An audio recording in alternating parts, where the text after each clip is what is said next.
এই বাচ্চাটাকে তোমরা কি কেউ চেনো নাকি দেখো, বাচ্চাটা ভুলে ট্রেনে উঠে চলে এসেছে, মাথায় হয়তো একটু সমস্যা আছে।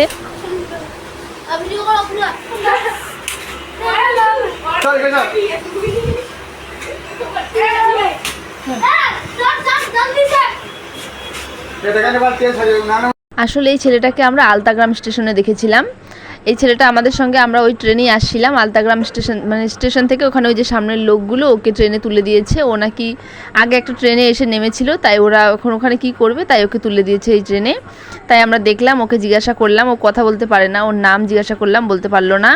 বললাম বাবা মা আছে, ও বললো মানে হ্যাঁ বললো, এভাবে কথা বলতে পারে না, হয়তো ওর একটু মেন্টালি কোনো সমস্যা আছে। ও এসে নেমেছিল বেদগাড়া স্টেশনে, এখন হয়তো ওখানেই আছে। ট্রেনটা মানে ছেড়ে দিয়েছিল, ও উঠতে পারেনি ওখানে। মানে ট্রেনে ওঠারও চেষ্টা করছিল কিন্তু ট্রেনে উঠতে পারেনি ও। মানে বয়স খুব একটা হয়তো বেশি না, কম, মানে দেখতে বোঝা যাচ্ছে মানে হয়তো ও ভুলে চলে এসেছে। ওকে যদি কেউ চেনো তাহলে ও বেদগাড়া স্টেশনে নেমেছিল, তারপরে অন্য কোনো ট্রেনে চড়েছিল কিনা আমরা দেখিনি। ও কিন্তু এই ট্রেনটা চলে গিয়েছিল, আর উঠতে পারিনি, ওখানেই ছিল।